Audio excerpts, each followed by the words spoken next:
नमस्कार दोस्तों, मैं हानि आहूजा आप सबका स्वागत करती हूँ अपने YouTube चैनल पर। जय माता दी आप सबको। शुरू होने जा रहे हैं 3 अक्टूबर दिन गुरुवार से माता रानी के आशीर्वाद भरे दिन नवरात्रि। आप सबके बड़े ही क्वेश्चन आ रहे थे कि हम वीरवार है तो हम सिर को सुबह उठकर धोएं। हमारे घर में भी खेतरी बीजते हैं, लेकिन हम वीरवार को सिर नहीं धोते हैं।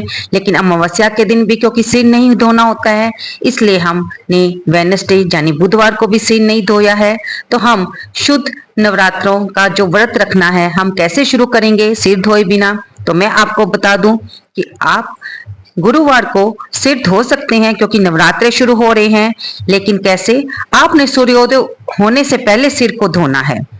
आप शैम्पू कर सकते हैं क्योंकि वार वार से बड़ा त्योहार होता है, और त्योहार माता रानी के नवरात्रों से बड़ा त्योहार और कौन सा हो सकता है। दिन गुरुवार का है, लेकिन आप नवरात्रे शुरू हो करते के से पहले अपने सिर को धो सकते हैं। उसके बाद प्रश्न आ रहा है कि इस दिन शुभ मुहूर्त कलश स्थापना का क्या रहेगा। देखिए, पहला शुभ मुहूर्त तो सुबह 6 बजे से लेकर 7:50 तक है। उसके बाद दूसरा अभिजीत मुहूर्त है जो कि 11:30 से लेकर 12:19 तक है। बाकी मैं आपको ये बता दूं कि नवरात्रि का सारा दिन ही शुभ होता है। आप अपनी सुविधा के अनुसार सुबह 12:30 से पहले कलश स्थापना कर सकते हैं, क्योंकि जब माता रानी ही घर में आ रही है तो उससे शुभ क्या हो सकता है, कुछ भी तो नहीं ना। उसके बाद अगला क्वेश्चन मेरे पास आया है कि हम कलश, जो कि हमने जल का कलश रखना है जिस पर हमने नारियल स्थापित करना है, वो हम माता के चित्रपट के यानी फोटो के किस साइड रखें। तो आपने जल के कलश को माता की राइट साइड यानी कि दाईं तरफ रखना है और वहां पर कलश स्थापना करनी है। लेकिन उसे आपने पहले चावलों का यानी कि अक्षत का आसन देना है, क्योंकि पूजा में हम नवरात्रों की पूजा है तो हम अक्षत तो पूजा में इस्तेमाल कर सकते हैं। इसलिए आपने कलश के जो नीचे चावलों का आसन देना है। आपने सात्विक भोजन रखना है, चाहे आपने व्रत रखा है या नहीं। घर में भी सात्विक भोजन यानी कि लहसुन और प्याज का इस्तेमाल नहीं होना चाहिए। और अगर आप नवरात्रों के व्रत सारे रख रहे हैं, घर में खेतरी बीज रहे हैं, तो ये तो अति उत्तम बात है। फिर तो आपको पता ही है कि आपने नवरात्रि में कुट्टू के आटे की रोटी बनाकर खा सकते हैं, आलू खा सकते हैं, दही खा सकते हैं, मौसमी फल खा सकते हैं, सूखा मेवा खा सकते हैं। आपने अगर खीर भी बनानी है तो जो स्वांग के चावल होते हैं, आप उनसे खीर बनाकर खा सकते हैं।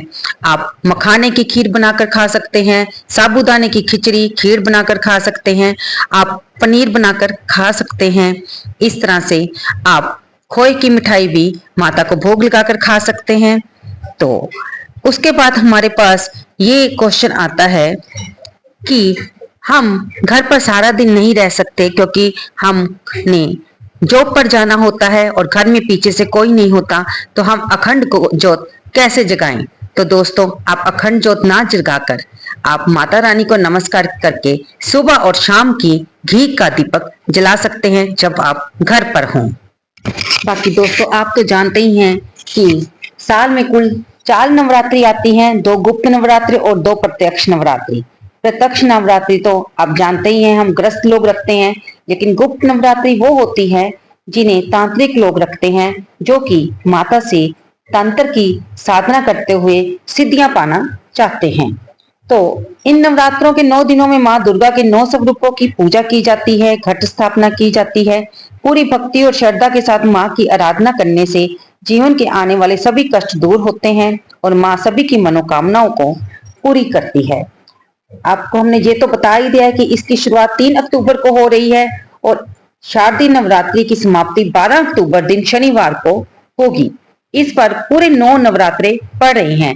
अगर आप पूरे 9 नवरात्रों का व्रत करना चाहते हैं तो अति उत्तम, लेकिन कुछ लोग अष्टमी पर ही कंजक पूजन करके उसके बाद अपना पारण कर लेते हैं, तो आप वैसे भी कर सकते हैं जैसे ही आपके घर में पीछे से संस्कार रीति रिवाज चलते आ रहे हों।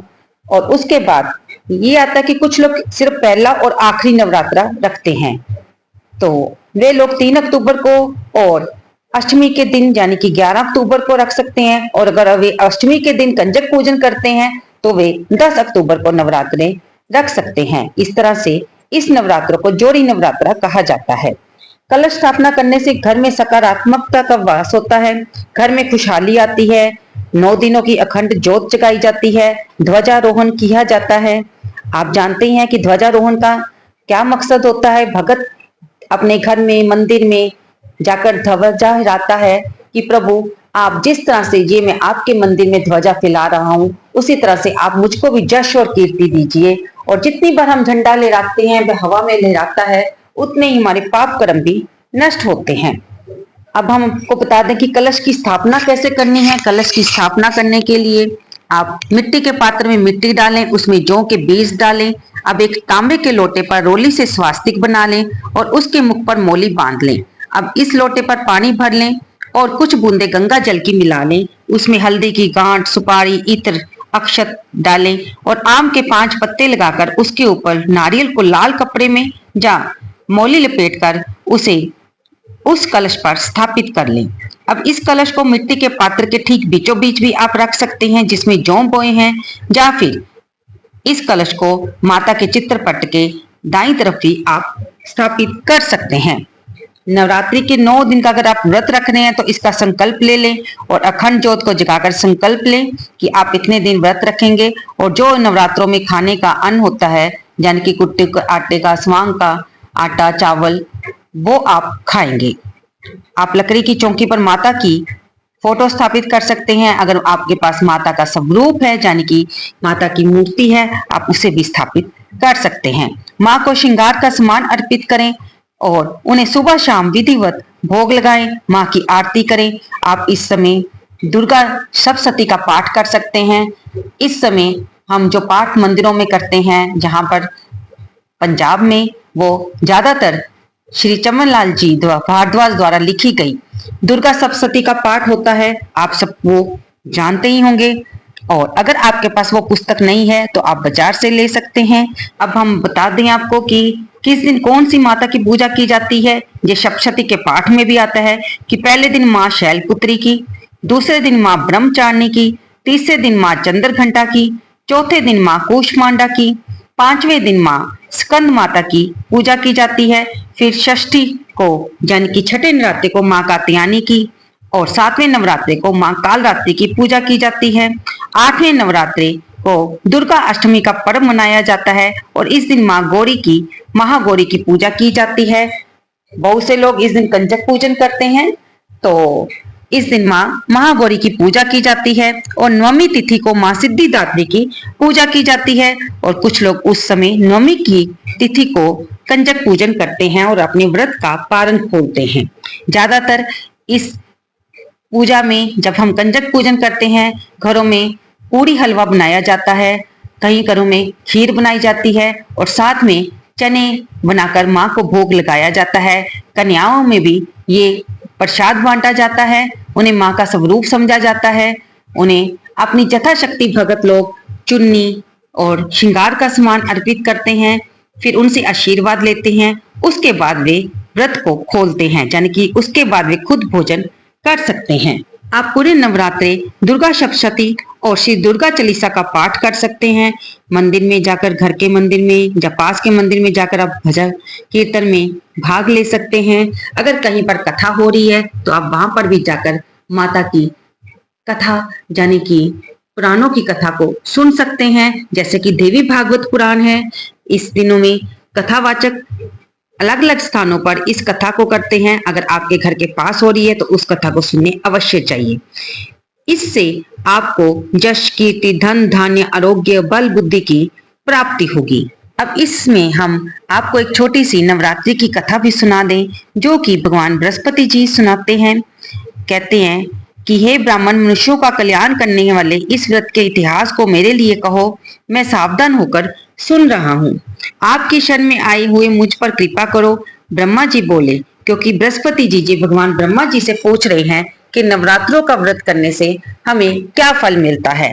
तो ब्रह्मा जी बोलते हैं कि पीठ नाम के मनोहर नगर में एक अनाथ नाम का ब्राह्मण रहता था। वह भगवती दुर्गा का भगत था। उसके संपूर्ण सद्गुणों से युक्त मनोब्रह्मा की सबसे पहली रचना हो ऐसी यथार्थ नाम वाली सुमति नाम की एक अत्यंत सुंदर पुत्री प्राप्त हुई। वह कन्या सुमति अपने घर के बालकपन में अपनी सहेलियों के साथ क्रीड़ा करती हुई इस प्रकार बढ़ने लगी जैसे शुक्ल पक्ष का चंद्रमा बढ़ता है। उसका पिता प्रतिदिन माता दुर्गा की पूजा और होम किया करता था। उस समय वह भी नियम से वहां उपस्थित होती थी। एक दिन सुमति अपनी सखियों के साथ खेलने लगी और भगवती के पूजन में उपस्थित नहीं हुई। उसके पिता अपनी पुत्री की ऐसी असावधानी देखकर गुस्से में आ गए और पुत्री से कहने लगा, हे दुष्ट पुत्री, आज प्रभात से तुमने भगवती का पूजन नहीं किया, इस कारण मैं किसी कुष्ठ और दरिद्री मनुष्य के साथ तेरा विवाह करूंगा। इस प्रकार कुपित पिता के वचन सुनकर सुमति को बड़ा दुख हुआ और पिता से कहने लगी, पिताजी, मैं आपकी कन्या हूँ और आपके अधीन हूँ। जैसी आपकी इच्छा हो आप मेरा विवाह कर सकते हो। मेरे साथ वही होगा जो मेरे भाग्य में लिखा है। मेरा तो इस पर पूर्ण विश्वास है। मनुष्य जाने कितने मनोरथ का चिंतन करता है, पर होता वही है जो भाग्य में विधाता ने लिखा है। जो जैसा करता है उसको फल भी उसी के कर्म के अनुसार मिलता है। कर्म करना मनुष्य के अधीन है, पर फल देना देव के अधीन है। जैसे अग्नि में पड़े तृणातिल अपनी कन्या के ऐसी निर्भयता से वचन सुनकर उस ब्राह्मण को और अधिक क्रोध आया। उसने अपनी कन्या का विवाह एक कुष्ठ के साथ कर दिया और अत्यंत क्रुद्ध होकर पुत्री से कहने लगा कि जाओ जाओ, जल्दी चली जाओ, अपने कर्मों का फल भोगो। केवल भाग्य पर भरोसा रहकर तुम क्या करती हो मैं देखूंगा। इस प्रकार से कहे हुए पिता के कटु वचनों को सुनकर सुमति मन में विचार करने लगी, ओहो, मेरा बड़ा दुर्भाग्य है कि मुझे ऐसा पति मिला। इस तरह अपने दुख का विचार करते हुए सुमति अपने पति के साथ वन को चली गई और भयावन उस स्थान पर जंगल में उसने रात बड़ी कष्ट से व्यतीत की। उस गरीब बालिका की दशा देखकर भगवती माँ को तरस आ गया, उन्हें दया आई और वह उसके पुण्य के प्रभाव से, क्योंकि वह भी अपने पिता के साथ माँ भगवती की सेवा करती थी, माँ सुमति से कहने लगी, हे दीन ब्राह्मणी, मैं तुम पर प्रसन्न हूँ। तुम जो चाहो वरदान मांग सकती हो। मैं प्रसन्न होने पर मनवांछित फल देने वाली हूँ। तब भगवती दुर्गा का वचन सुनकर सुमति कहने लगी कि आप कौन है जो मुझ पर प्रसन्न हुई हैं? कृपा करके मुझे कहिए और मुझे अपनी कृपा दृष्टि से कृतार्थ करें। ब्राह्मणी का वचन सुनकर देवी कहने लगी, मैं आदि शक्ति हूँ, मैं ही ब्रह्मा, मैं विद्या और सरस्वती हूँ। मैं प्रसन्न होने पर प्राणियों का दुख दूर करके उनको सुख प्रदान करती हूँ। मैं तेरे पूर्व जन्मों के पुण्य के प्रभाव से प्रसन्न हूँ। तुम्हारे पूर्व जन्म का वृतांत सुनाती हूँ। सुनो, तुम पिछले जन्म में निषाद की स्त्री थी और अति प्रतिव्रता थी। एक दिन तेरे पति निषाद ने चोरी की और उसके कारण तुम दोनों को सिपाहियों ने पकड़ लिया और जेल खाने में कैद कर दिया। उन लोगों ने तेरे को और तेरे पति को भोजन नहीं दिया। इस प्रकार नवरात्रों के दिनों में तुमने कुछ नहीं खाया और ना ही जल पिया और तेरा 9 दिन का नवरात्रि का व्रत हो गया। उन 9 व्रतों के प्रभाव से मैं तुम पर प्रसन्न हूँ और तुम्हें मनोवांछित वस्तु देना चाहती हूँ। मांगो जो मांगती हो। तब सुमति बोली, माँ, अगर आप मुझ पर प्रसन्न हैं, मैं आपको प्रणाम करती हूँ। कृपा करके मेरे पति के कुष्ठ को दूर करें। तब देवी कहने लगी, उन दिनों में तुमने तो व्रत किया और उस व्रत के एक दिन का पुण्य अपने पति का कुष्ठ दूर करने के लिए अर्पण करो। मेरे प्रभाव से तेरा पति कुष्ठ से रहित हो जाएगा और सोने के समान शरीर वाला हो जाएगा। ब्रह्मा जी बोले। इस प्रकार देवी का वचन सुनकर वह ब्राह्मणी सुमति बहुत प्रसन्न हुई और पति को निरोग करने की इच्छा से ठीक है ऐसे ही बोली। तब उसके पति का शरीर भगवती दुर्गा माँ की कृपा से कुष्ठहीन होकर अति कांति युक्त हो गया, जिसकी कांति के सामने चंद्रमा की कांति भी क्षीण हो जाती है। वह ब्राह्मणी पति की मनोहर देह को देखकर देवी को अति प्रकारम वाली समझकर स्तुति करने लगी। हे दुर्गे, आप दुर्गत को दूर करने वाली, तीनों जगत का संताप हरने वाली, समस्त दुखों को दूर करने वाली, रोगी मनुष्य को निरोग करने वाली, प्रसन्न होने पर मनवांछित वस्तु को देने वाली हो। आप दुष्ट मनुष्यों का नाश करने वाली हो। आप ही सारे जगत की जगत माता और पिता हो। आपने मुझ अपराध रहित अबला की मेरे पिता से द्वारा कुष्ठ के साथ विवाह कर जब उन्होंने मुझसे घर से निकाल दिया, आपने मुझ पर भी दया की है और मेरा उद्धार किया है। हे देवी, मैं आपको प्रणाम करती हूँ। मुझ दीन की रक्षा कीजिए। तब जब ब्राह्मणी ने इस प्रकार से स्तुति की तो माँ को बहुत संतोष हुआ। माँ उससे प्रसन्न हुई और कहने लगी, उदाल नाम का अति बुद्धिमान, धनवान, कीर्तिवान और जितेंद्रिय पुत्र तुझे शीघ्र प्राप्त होगा। ऐसा कहकर देवी उस ब्राह्मणी से फिर कहने लगी, हे ब्राह्मणी, तेरी और भी कुछ इच्छा हो तो मन वांछित वस्तु मांग सकती हो। तब सुमति बोली, हे भगवती दुर्गे, अगर आप मुझ पर प्रसन्न हैं तो कृपा करके मुझे नवरात्रि व्रत की विधि बतलाइए। हे दयावंती, जिस विधि से नवरात्रि व्रत करने से आप प्रसन्न होती हैं, उस विधि को, उसके फल को मेरे लिए विस्तार से वर्णन कीजिए। तब माँ दुर्गा कहने लगी, मैं तुम्हें नवरात्रि व्रत की विधि बतलाती हूँ, जिसके सुनने से तमाम पापों से छूटकर मोक्ष की प्राप्ति होती है। आश्विन मास के शुक्ल पक्ष की प्रतिपदा से लेकर 9 दिन तक विधि पूर्वक व्रत करें और यदि दिन भर व्रत ना कर सके तो एक समय भोजन करें। पढ़े लिखे ब्राह्मणों से पूछकर कलश स्थापना करें और वाटिका बनाकर उसको प्रतिदिन जल से सींचें। महाकाली, महालक्ष्मी, माँ सरस्वती, इनकी मूर्तियां बनाकर उनकी विधि सहित पूजा करें।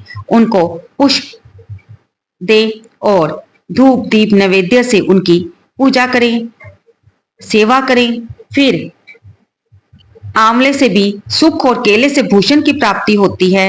इन देव वृक्षों को भी आप पूजा करें। उसके बाद विधि विधान से हवन करें। अगर हम माँ को खीर अर्पण करते हैं, चंपा के पुष्प अर्पित करते हैं तो उनसे धन और सुख की प्राप्ति होती है। आंवले से कीर्ति और केले से पुत्र होता है। कमल से राज सम्मान और दाखों से सुख संपत्ति की प्राप्ति होती है।